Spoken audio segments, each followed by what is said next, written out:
那继续来看这个风台定律的台东。花市采访团队一透早就感受到风力真强，讲这个台东的强阵风拢伫咧14级以上，记者是互风吹甲目睭闭袂开，徛嘛徛袂在。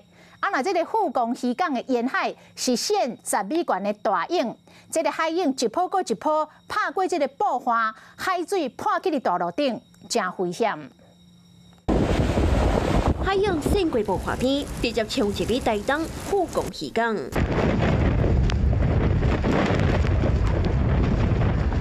海水又起来车路，让人看到会惊。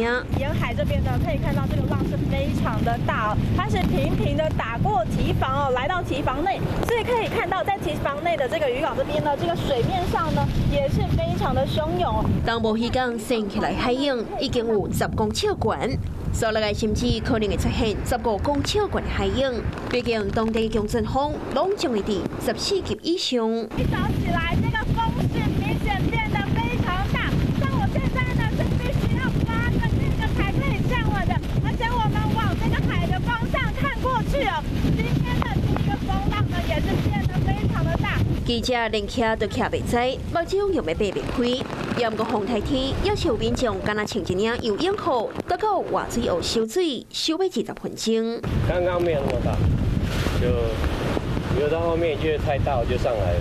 也有外国民众带因兜的狗仔到海边开航看海涌，是讲控制风台威力有影真恐怖。第高线大溪到道两路段，无真济水流茶甲沙石啊，拢风冲起来岸边。金轮大桥嘛拢已经封堵，提醒民众若是无必要，也是乖乖踮厝，莫替家己安全讲生笑。